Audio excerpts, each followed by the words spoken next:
What? I'm your host, Tom Kearns, and welcome to the Anglo-Saxon England podcast, episode 14, The Rise and Fall of the Leodwaldings. Last time, we ended by talking about Osred and his death at the hands of the Picts in 716. I mentioned that this event marked the advent of a period of political instability in Northumbria, the main feature of which was the rise of dynasties other than the descendants of Athelfrith to positions of preeminence in Northumbrian politics. In particular, the descendants of an obscure figure named Leodwald would become a dynastic family capable of producing successful kings of Northumbria, thus marking a shift in the destiny of the kingdom. This episode will focus on the rise and eventual fall of this family. First of all, though, I should give you a quick warning. This episode, particularly in this earlier bit, will involve a lot of names and dates without very much detail, since there isn't all that much surviving detail in the sources. This is a perennial problem when we're dealing with Northumbria, since very little written evidence survived the arrival and eventual conquest of the Danes, but that's a topic we'll get to a bit further down the road. For right now, back to the early 700s and the rise of the Leodwaldings. After Osred's death in 716, he was succeeded by Coenred, grandson of a man named Leodwald.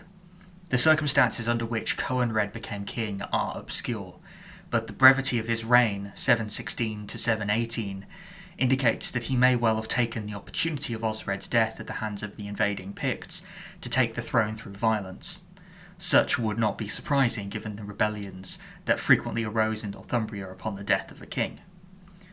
Coenred was replaced in 718 by Osred, who was certainly a descendant of Athelfrith, but by what father is unknown. Bede doesn't say very much about Osred's reign, besides the fact that comets appeared at his death in 729, which were taken to be a bad omen for things to come. Upon his death, Osred apparently chose Ceolwulf, brother of Coenred, as his heir, indicating that by this time the Leodwaldings had become powerful enough that they could not be ignored or simply removed.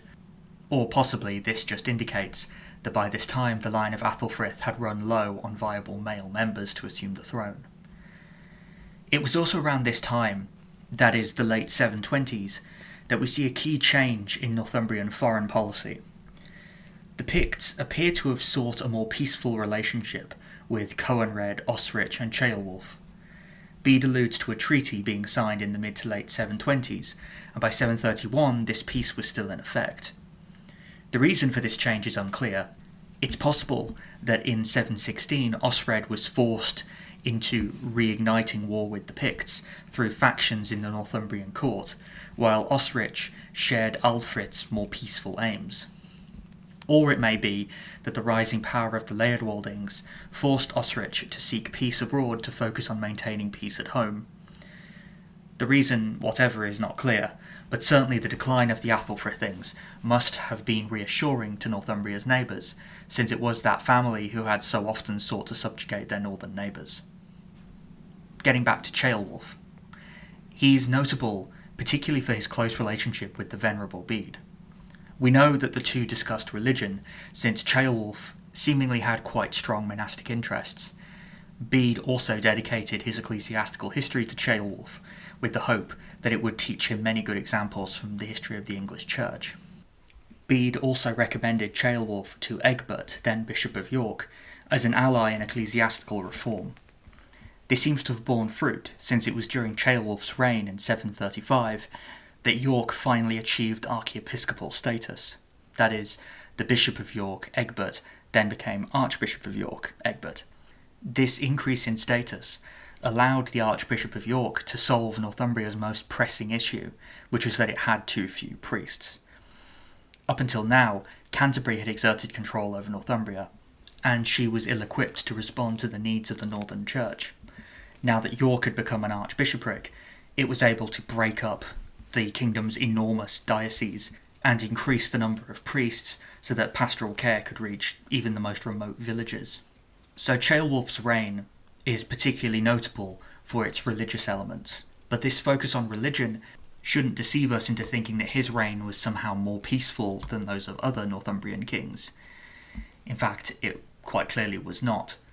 In 731, for example, he was briefly deposed and forcibly tonsured, that is, forced to become a monk, before returning to the throne later in the same year. This also coincides with the appointment of his cousin Eadberht as Archbishop of York. The rise of Eadberht is potentially related, since it is very probable that Eadberht's rising star was part of a greater movement in the Leodwalding family to seize and tighten control on the reins of power. Ceolwulf may well have been a thorn in their sides where this was concerned. We don't know if he ever married or had children, but his clear monastic interests may well suggest that he was celibate. Thus, it's easy to imagine that an ambitious family would seek to remove him and place a more fruitful man on the throne. For whatever reason, and we don't really know what the circumstances were, the forced abdication of 731 didn't last, and Ceolwulf returned to the throne within the year.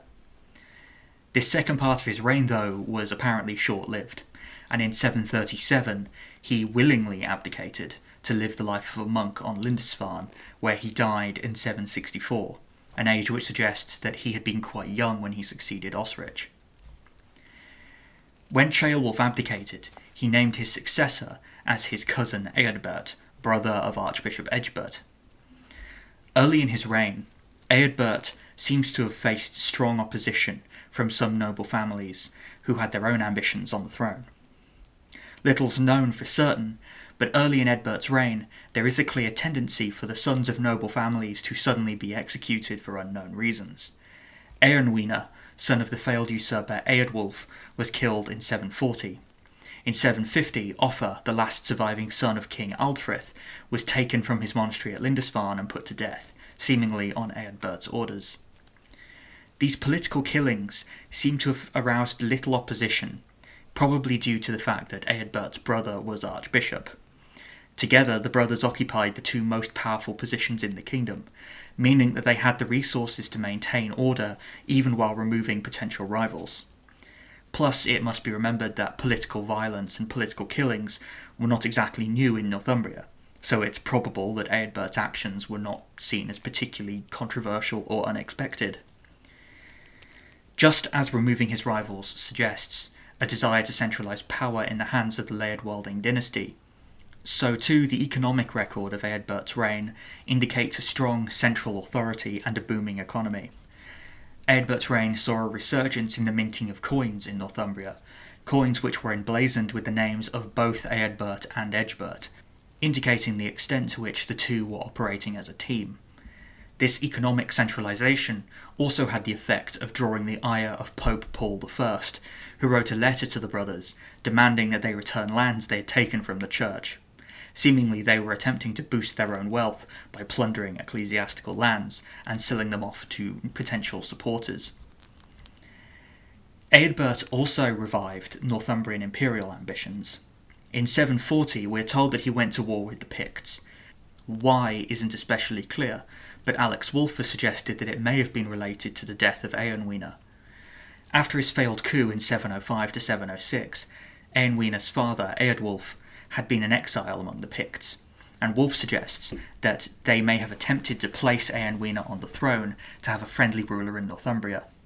This is speculation, however, and may be undermined by the fact that after Eärnwine's death, Eadberht and the Pictish king Angus seem to have had quite an amicable relationship. From 750 on, they allied several times to raid the lands of the British kingdom of Alt-Clud, better known by its later name of Strathclyde, which was based around the fort built on Dumbarton Rock, situated in the River Clyde. Eadberht's reign also saw a revival of hostilities with the Mercians. In 740, while he was off waging war against the Picts, Athelbald, the long-established and extremely powerful king of Mercia, took the opportunity to raid into Northumbria. This seems to have angered Eadberht, who in 756, after subduing the Britons of Alt-Clud, may well have travelled with his Pictish allies south to Newborough, a town just outside Lichfield, to repay Athelbald. The ensuing battle was a crushing defeat for the combined Northumbrian Pictish forces, and sent them fleeing back north.